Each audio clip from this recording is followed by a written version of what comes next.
Nadadami ka sa ginagawa ng mami mo. Nung nagising si Sir Pepe. Alam ko, okay? We're done, we're doomed!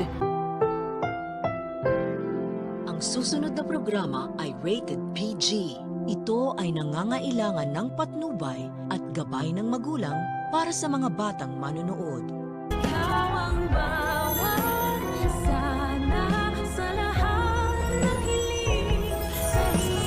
Gusto ko na ma-familiarize yung sarili ko dito sa lugar niyo kasi mukhang matagal-tagal tayo magkakasama.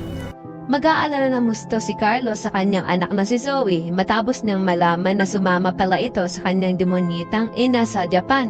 Ke-questionin ni Carlos ang pagsama-sama pa ng kanyang anak kay Moira. Dahil sa once na magising si Lolo Pepe ay tsak madadamay ito sa galit ng matanda. Parang tanggap naman ni Zoe na makukulong siya once na magising na nga si Lolo Pepe.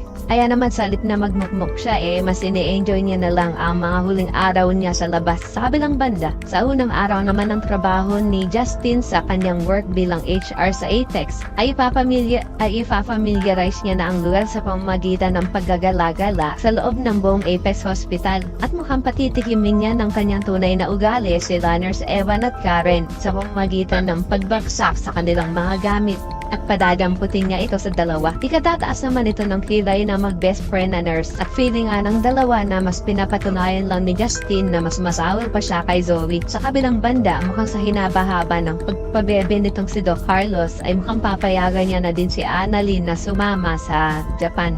At obvious na obvious naman kasi dahil last year pang pinapakita na magkakasama nga sila Annalyn at ang kanyang ina pati si Doc Javier at masayang namamasyal nga sa buong Japan. Sa kabilang banda, mukhang inuumpisahan ng manipulahin nitong si Eric ang kanyang dating asawang si Giselle. Sasabihan kasi ni Eric si Giselle na pagdating sa trabaho ay wala namang problema kay Giselle dahil matalino ito at lahat ng mga desisyon niya ay tama.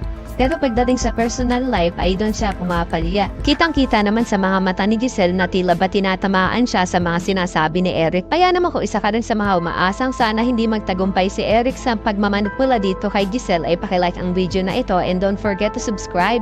Thanks for watching and see you on our next episodes. Bye-bye!